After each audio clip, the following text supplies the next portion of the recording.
பெரிய சம்பளத்தை விட்டு நான் வந்திருக்கேன்னு ஒரு நடிகர் சொல்றாரு. யார் அவரை கூப்பிட்டது?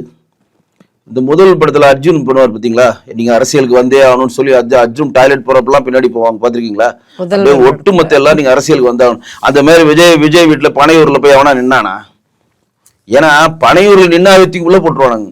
ஏன்னா பனையூர்ல எந்த கேட்டுமே திறக்காது.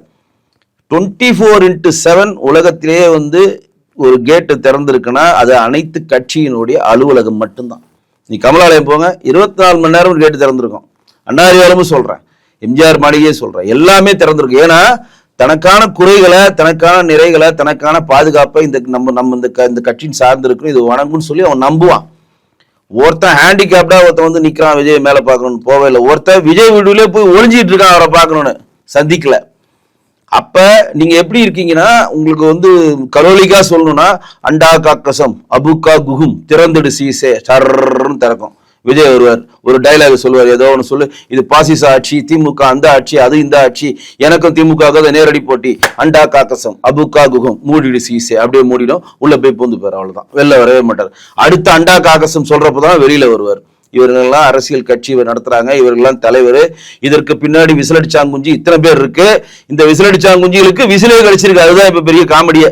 அது தமிழ்ல சொன்னா அந்த அச்சில் ஏற்ற முடியாத, இங்க அது தமிழ் வார்த்தையை சொல்ல முடியாத ஒரு அர்த்தத்தை தமிழ் வார்த்தையை கொண்டு வந்திருக்காங்க. அதை வச்சு மிமிஸ் போட்டுட்டு இருக்காங்க. அப்ப நீங்க ஒரு தேர்தல் பணிக்குழுவா ஒண்ணு போட்டுட்டு இருக்கீங்க, தேர்தல் பொறுப்பாளரா ஒண்ணு போடுறீங்க. வேட்பாளரை நீங்க தேர்ந்தெடுத்து வேட்பாளரை நீங்க ஃபில்டர் பண்றதுக்கு ஒரு குழு போடுறீங்களே, அந்த குழுல யார் இருக்கணும்? அதிகமான தேர்தலில் வென்றெடுத்தவங்க தாங்க இருக்கணும். இப்ப தேசிய தேமுக இருக்குல்ல, விஜயகாந்தோட கேப்டன் கட்சி தேமுக, நல்லதோ கெட்டதோ பன்ருட்டி ராமச்சந்திரன் ஒருத்தர் வச்சிருந்தாங்க. அவங்க பன்ருட்டி ராமச்சந்திரன் தான் அவைத்தலைவர் மாதிரி வச்சிருந்து அவருடைய வழிகாட்டுதல் படிதான் விஜயகாந்த் 2010 தேர்தலில் சந்திச்சு 10% ஓட்டு எடுத்தார். ஏன்னா அவர் சொல்லுவார், இது இப்படிதாங்க தேர்ந்தெடுக்கணும், இங்க ஜாதி பலம் அங்கேயா இருக்கும், இங்க பணம் தேவைப்படுங்க, இங்க இந்த 2 பேர் சேர்ந்து நின்னாலும் நம்ம பின்வாங்கினுட்டா இந்த வியூகத்தை தெளிவா சொல்லுவாங்க.